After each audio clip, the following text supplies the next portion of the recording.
So what advice would you give to a kid that's in his 20s that wants to be in IT, make six figures, have longevity in their career? If you want to do IT, you have to figure out what you want to do in IT.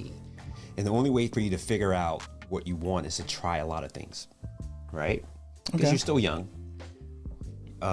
You can go into the security space, you can go into the programming space, you can go into the infrastructure space, right? So your goal is to at least get exposure to all of those things.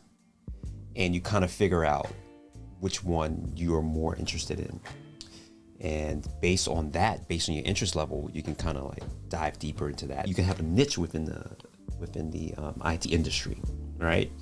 And your goal is, once you find that, is to get so good at it that you make yourself so valuable to whoever it is that you're working for. If you do decide that's what you want to do, right? You just have to make yourself extremely valuable.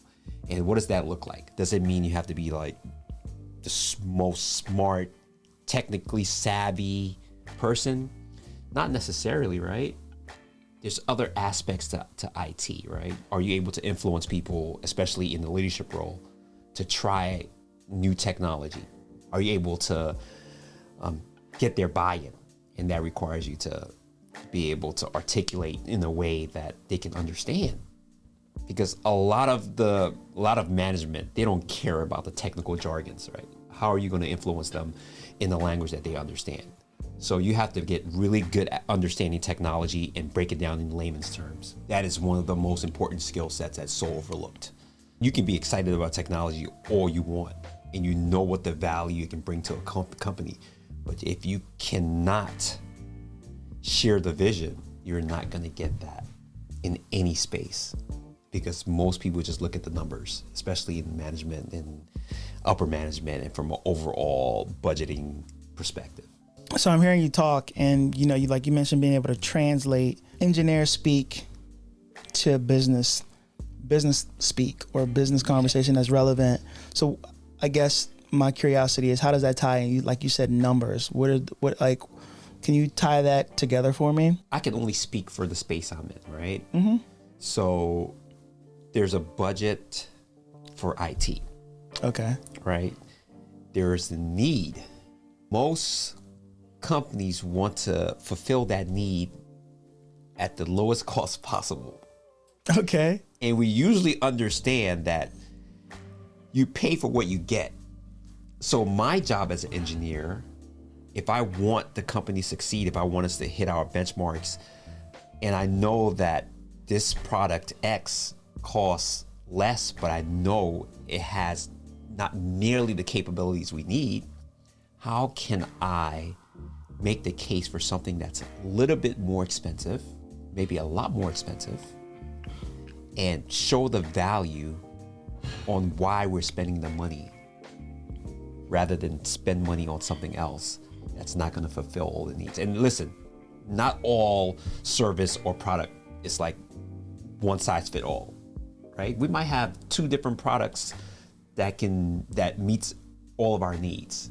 It just can't be one size fit all most times. And usually if you find one size fit all, there are features that are missing that you might need. So my job as an engineer is to say, hey, listen, if I'm telling you to spend $50K more on this product, how am I able to convey it to you that this is the better value? Even though I know we're spending more money, but in the long run, I know it's going to save us more and it's going to bring more value to the company. So how do you get good at doing that? Earlier on in my career, something that a VIP or VP told me, he said to me, and I was actually transitioning. I was leaving my position there, and I was moving on. And he said to me, I've been in this space for a while, and I think I've worked with a lot of IT folks, but you have the temperament and the charisma that I haven't seen in an IT person. Because usually it's always like technical and making people feel like they don't know what they're doing, and it's like, oh, you gotta hit this button, do this, blah blah blah blah blah. So I got really good at empathizing with people early. Like, oh, I get it. I'll be frustrated too. I understand how technology just sucks I'll relate it to something, but I also help them in a way that they were satisfied. So he told me, like, that's a skill set that's really hard to teach. If you keep that, I think the sky's the limit for you. Best of luck in your career. So I took that with me, always stuck with me. What would you call that skill set? I don't know. It's kind of hard to put a name to it. I can just tell you what it looks like for me. So for me, it looks like showing empathy, understanding people's frustrations, right? Especially in technology. A lot of people aren't as technical as we are. So how can we make someone who's not as technical feel comfortable, right, with technology? Some people don't like technology. It was forced upon them in the workspace. You have to use this technology to get the job done, right? So my job is I'm the facilitator. I'm the medium to helping you be effective at your job. So my job is to make sure the technology is optimal, it works perfectly. Technology is never perfect, but it's optimal, and it's easy for you to do your job. And if there's a problem, I'm the subject matter expert that you can talk to in layman's terms to resolve that issue and help you get back on track to what it is you need to do. It's a couple of skill sets. Yeah. Right. Communication being one of them. Very important. Empathy, or understand, which I guess is a subset of communication. Yep. Being another one of them. And then self-awareness. Self-awareness is huge too. Like that, like that's what I took away from what you were saying. But I want you to put it in like your words. Like, how would you describe it to a younger person in their 20s? Like when they say, okay, well, what can I do to develop these skills? What I found to work the most is, yes, I know we're in the technology space, but you can always learn from other industries. It's always good to have a wide range of skill sets, a wide range of knowledge, because it's easier for you to pull information from here and see how it relates to this, right? So I am in the technology space, but like I read stuff on psychology, right? Human behavior, human interaction. So I might learn something about a human behavior based on stress or whatever it is, and I can apply to technology. How can I do so? If somebody's stressed, right? I've seen that, I've read something about that. Why they stress based on the technology they're using. Maybe it's a lack of understanding. They don't know how to do it, but for some reason they can't convey it to me. And what if I can like see that, and I can be like, yo, you know what? It's okay. I get it. Like, I understand why you're so frustrated about this technology. How can I help you understand a little bit more so you can be a little more comfortable and be able to do your job a little more effectively? So that's where the bridge comes from, right? You've read Mastery, right? That's one of my favorite books of all time. Like 10,000 hours. Like all the people who are really good at stuff, they learn so much about the industry, but they also pull away from other places. Because if you're trying to just do a one-size-fits-all the time, you can do it, but how do you get better? You have to be able to pull from other experiences. You mentioned 10,000 hours. Talk about that a little more, go deeper on that. Yeah, so Mastery, 10,000 hours. Anything you do for a long period of time and you focus on it, you get better. You get great, all right? So that's essentially, what's that breakdown to? If you do something every day for 8 hours a day, 7 years, I think that breaks down. I don't remember the exact numbers. You get the gist of it, yeah. You get 10,000 hours. So I've been in technology, especially in my space, for like 15 years now. So I've worked a lot. So I see things that I haven't seen before, but I'm able to like pull from my references and be able to solve a lot of issues because I've seen a lot of things, right? And that's just from a technical standpoint, right? So if you want to do that, yeah, just practice your skill 10,000 hours. You've seen so many things over 15 years that you could solve technical problems. You kind of see them before they happen. And so it seems like that's domain knowledge. So that's one of the things that you've done well. Yeah. And then it's separate, but I think the second skill set that you mentioned was not only have you focused on domain knowledge, but you've also just taken a look at other disciplines and pulled some stuff from. So I think it's like two separate things. It's like mastery in your domain is the first thing, a piece of advice you would give. Yep. Being passionate about that, because it's going to take a long time. Being passionate, really wanting to be in tech or be an engineer, not just because of the money. And then the bonus round would be curious about other disciplines and what you can best practices or where you can pull from other disciplines in order to make yourself more well-rounded. Like, how would you? Yeah. I think you summed it up perfectly. So you want to be great at what you do, but one thing about any field that you're in, there is the people aspect of it, and that's like the unknown. You always deal with different characters, different personality types.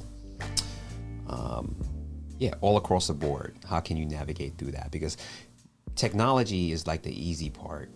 Like the people part is where it gets a little sticky. You always have end users, you have stakes, you have stakeholders, you have people who honestly don't understand the technology but wanted to do something, right? And if it's not able to do something, it's usually, why is it not able to do it? You're the technical guy, you should be able to make it work. No, that's not what it was designed for, bro. So you have to be able to have those conversations and also have them understand those conversations, saying, hey, listen, I understand, but I also have to make sure you understand there's limitations. Hey, listen, what we're doing here is not what they're doing over there. What they're doing works for them. What we're doing works for us. But we're also looking for a way to make it better, way to streamline it, way to bring more value to the customer, stakeholders, whatever the case may be. So, yeah, you have to understand that. And the only way you can do that is that's the people aspect of it. So people in the technology game who don't know much about technology, but they understand the people game. I see it time and time again. And these dudes and ladies, they're a beast. So if you can learn that and learn the technology game, bro, you're like a superstar. So that's why I say you have to understand like the psychology of humans as well too. And forget it. I mean, even whatever field you want to go into. You want to be a teacher, you want to be a CEO, you want to be in tech, you want to be in the banking industry, like anything that has forward facing, you have to face people, bro, you have to understand people. I couldn't do sales. I mean, it's not my thing, but I respect salespeople because, dude, it's all about people. Like, yeah, your product might be the best in the world and you might, live and die on it. Like, you'd be like, it's the best thing ever. But if you can't convince people to get it, nobody's going to get it. I know you know about that. The relationships you've built with people over time, they will buy from you over and over again just based on that relationship. Would you say being someone who's good technically or being a good engineer means that you're also selling the fact that you can solve problems? So, because my thought process is you work with the same people over and over again. So once you sold yourself as someone who can come in and solve problems, people are going to ask for you and you're going to be the one that they're going to choose for these projects because you've sold the fact that you can translate whatever their frustrations are or map their frustrations to a solution and then help them get that. And if they can't explain it, you can kind of pull that information out of them based on your domain knowledge and then also the fact and the way that you understand and communicate with humans. And those two things are why you're able to sell yourself or be good at your job and people come to you're effective because of those things. Yeah. Domain knowledge, communication, ability to translate what someone's saying into understanding the problem, helping them get a result. Yeah. I think for it personally, I think I'm more effective because I think I'm better at the people part. We underestimate the value of understanding people in most industries. That's how I personally feel. Because if you understand how people think, especially in your industry, you can essentially solve any problems that they have from a organization standpoint. We are brought in as engineers to solve problems. So the way we can effectively solve problems, if we can get people to buy in to the solution that we are recommending.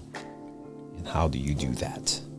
By understanding people, and understanding what their frustrations are, and how you can sell them on your solution, even though you know it's the best thing for them. Just got to get really good at that, bro. You can always learn technology. There's books, there's seminars, there's courses, there's certs. I mean, you can learn anything. What's the new AI? Chat GPT. Yeah, man. If you want to learn something about coding, they can do it for you, but it can't help you understand people. Yeah, that's one thing technology cannot do. It cannot help you understand people. Switching topics here a little bit. Cool. Recently, in the past couple months, Elon Musk took over Twitter. And there's been all sorts of shenanigans, for lack of a better term.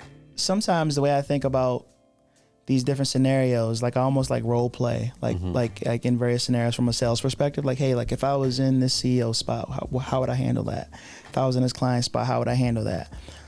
My question to you is, based on everything you know about the environment at Twitter, and the fact that you just let a ton of people go, but as an engineer, like how would you communicate and work with Elon Musk in order to be successful in that environment? And do you think that's possible?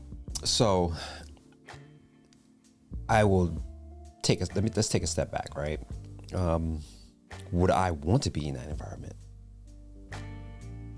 So I don't know Elon Musk personally. I can only go based on, and I can't even do that because you just never know, right? There's a lot of reports out there, but I also know my temperament. I also know how autonomy is important to me. I also know I need to enjoy my workspace because I'm there often. If I feel that environment is toxic, why in the hell would I even want to stay around? We already know he came in and he just said, we're just going to cut everybody here because we don't need them anymore, right? Then you had engineers that he said, you have to work 24/7, or whatever the crazy number was, to get this verified algorithm going, right? Then you hear the news of his tweet didn't get as enough impression as Biden, so a principal engineer got fired. Bro, all of that is telling me like this is an environment that I don't want to be in. Like you go home and you're already thinking about work. Like I'm going home to relax. I'm going home to spend time with my family. I'm going home to do other things that are important to me. Like I would hate to be in that environment. Like I would leave. I would not stay around. So you would quit if that was you? 100%. Okay. It's not even close. Like, bro, we live one lives, yo. Like, and tomorrow's not even guaranteed. And you want to spend time in a place that you don't like with people you don't care for? Nah, I'm good, homie. Like, I'm not even gonna stay around to even figure it out. Like, you're an engineer. You have a skill set. You can literally get a job anywhere. It might be uncomfortable for a little bit. You might have to, You know, you can't do Whole Foods for a week or a month or so, but I mean, you'll be back on your feet. You know? Okay, all right. So yeah, man, no more sweet greens, but Yeah, it's be a little rough for a while. yeah, but like, no, bro, nothing is worth your peace of mind. Yeah, peace of mind is more important to you than anything else. And if that's the environment you were put in, you definitely quit and find a better environment. Oh no, I mean, let me just be clear. I'm not gonna be like, oh, just quit your job. Nah, bro.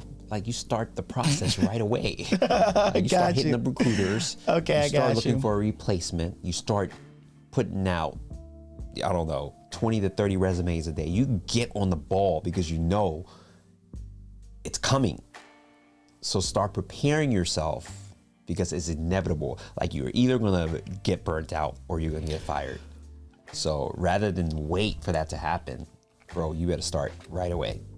That's what I would do. So if Elon comes in and say, hey, I'm taking over Twitter, I want you guys to work 24/7. I'm already like hitting up recruiters like, hey, listen, I'm in the market. Looking for an infrastructure engineer. What's up? You mentioned burnout. How do you deal with burnout? I know when to stop. Like, if I'm working on something and I get to a point where I can't figure it out at the very moment, I will stop. I'll just get away, right? If I'm been up since 7 o'clock working on a specific problem and it's like 6 o'clock, I'll just get away. I'll tell my supervisors or my management, hey, listen, I need a few hours to take off and do something. And usually when I do that, I come back and I resolve the problem because I'm thinking from a fresh mind perspective. I can see things a little different, a little clearer. So I haven't got to the point where I've been burnt out in my career because I always know that there's a stopping point. Once I get to that point, I'm going to stop so I can recharge, refocus, so I can be able to get back to being sharp. You know, so what does that look like for you? You work out, you know, take care of your mental health, all the good stuff. In the past couple months, 250,000 tech employees have been laid off. How does that, have you thought about that? Does that affect you? Do you feel, you know, how do you process that? The way I look at that stuff from a personal level is I think those are all outside factors. So because it's outside factors, I can't control it. The only thing I can control, it's my performance, what I do, how do I bring value, and how am I getting better. If I can focus on that and not worry about the outside noise, it gives you a peace of mind and sense of you're never secure. Nothing is guaranteed, right? But you also know that you're putting in the work and you're doing what it is, what it takes to be valuable in your company. And if they don't see that, then they will let you go and then you just take your value elsewhere. But I will never worry about outside forces. Like, the only thing I can control is how I react to it. I know it sounds cliche. It sounds like I'm giving you some Jim Rohn speech or something, but it's the truth. Like, why would I focus on it? I can't control it. I get it. Like, people are getting laid off. It's sad, but I'm not going to worry about that. I'm just going to make sure I have a plan in place. I have enough money saved up for an emergency. What are the plans? Do you have a game plan? If something, worst case scenario, focus on that. It's the only thing you can control. So recently, Mark Zuckerberg, I think he laid off like 11,000 people last year.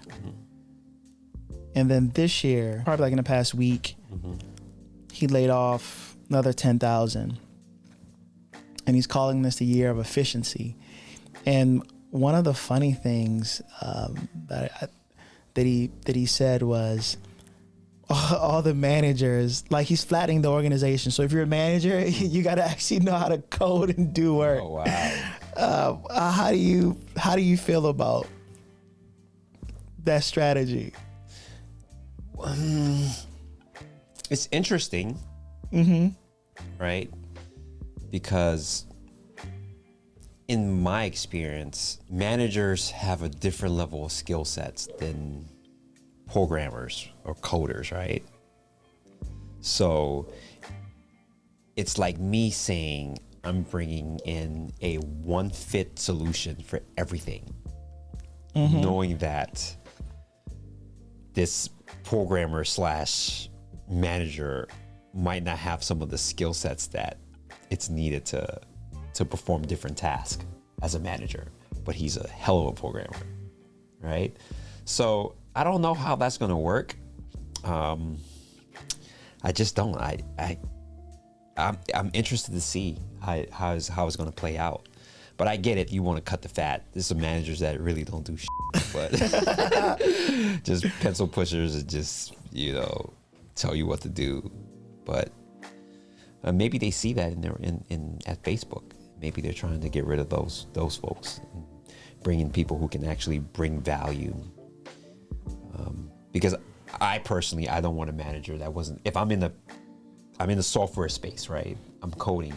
I don't want a manager that's never been a software programmer before, because I want him to understand like my frustrations and understand to go to bat for me when I say this can't be done. He's had the experience to say, hey, listen, I know this can't be done, so I got your back and support you. When you come to me with your qualms, right? So, but you can't have it both, right? Because there's two different hats. When you become a manager, there's different skill sets, there's different challenges, there's different things that need to be done. You just can't do that if you're like just straight up coder. I don't know. I don't see it. Like for me, if I decide to go into management, like for engineers, you can't bullshit because I've done it so long. So I'm going to know what the frustrations are, and I'll be able to better support my staff or my team, I should say. There's no way to go back, meaning like let's say the person got promoted or whatever. Like there's no way for them to actually go back to do you just lose that? No, you don't lose it. System engineering or whatever skill set, or are you saying that Mark Zuckerberg doesn't know what the he's doing? I don't know. I can't speak for Mark.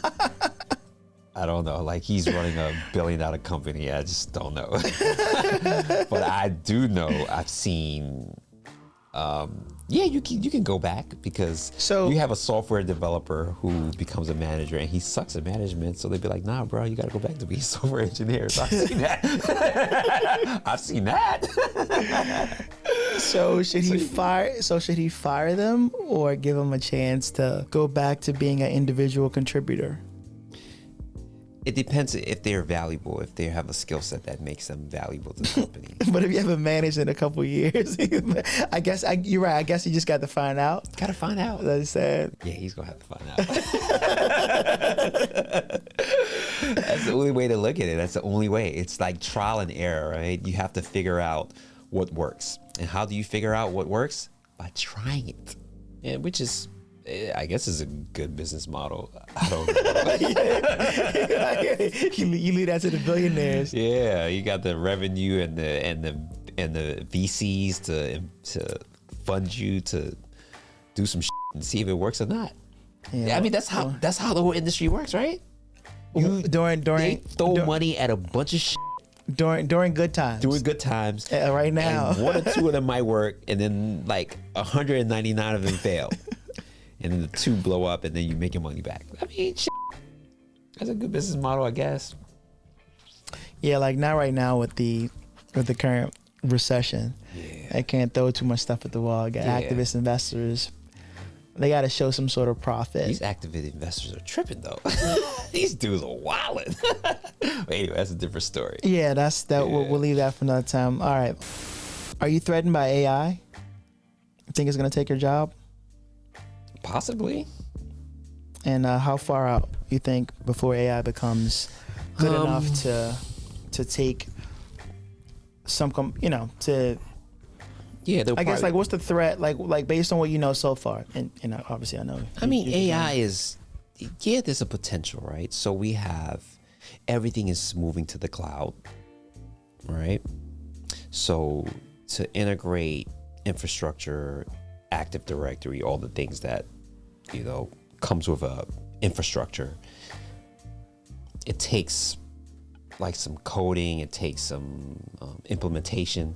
If AI can do all of that, right, which they can easily do, why would they need me to stand up an infrastructure in the cloud when AI can do it? Yeah, I'm sorry guys, I'm just gonna create an OnlyFans to make money. That's my plan. You can't. OnlyFans, me. Because it's maybe not in my time, but for our kids, what are they gonna do? I think I'm gonna get my kids to focus on blue collar work.